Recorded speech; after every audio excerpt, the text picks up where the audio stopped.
धारणी ते परतवाडा आंतरराज्यीय महामार्ग गेल्या काही दिवसांपासून चर्चेत दिसून आले आहे. कधी रस्त्यावर चावला बसचा मोठा अपघात घडून 7 जणांचा दुर्दैवी मृत्यू झाला, तर कधी या मार्गाला राष्ट्रीय महामार्ग घोषित करून नवीन बांधकाम करण्याबाबत मागणीला अनुसरून चर्चेचा विषय बनला आहे. याच रस्त्यावर भवई फाट्यानजीक जवळपास 6 किलोमीटर रस्त्याची अत्यंत दयनीय अवस्था झाली असून संबंधित कंत्राटदार कंपनी गेल्या 1 वर्षापासून रस्त्याचे बांधकाम कासव गतीने करीत असल्याचे दिसून येत आहे. प्राप्त माहितीनुसार सार्वजनिक बांधकाम उपविभाग चिखलदरा हद्दीत येणाऱ्या परतवाडा ते धारणी भवई फाटा ते सीमाडोह 6 किलोमीटर रस्ता शासनाच्या वतीने जवळपास 5 कोटी रुपयांतर्गत मंजूर करण्यात आला होता.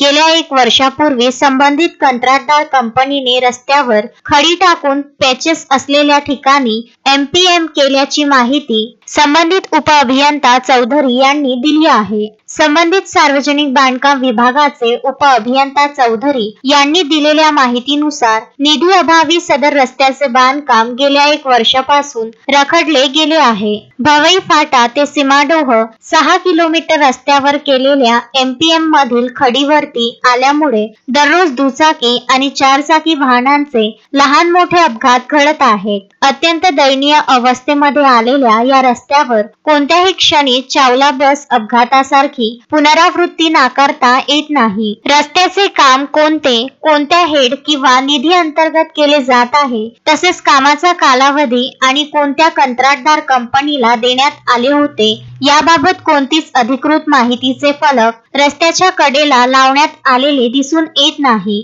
या सर्व बाबींचे बारकाईने अवलोकन केले असता धारणी ते परतवाडा रस्त्यावर अपघातांना निमंत्रण दिले जात असल्याचे स्पष्ट चित्र दिसून येत आहे, जी एक अत्यंत गंभीर बाब आहे. तस्मीन शेख, सुलेमान मेमन, शकील अहमद सह जुगल किशोर जयस्वाल, विदर्भ न्यूज, धारणी.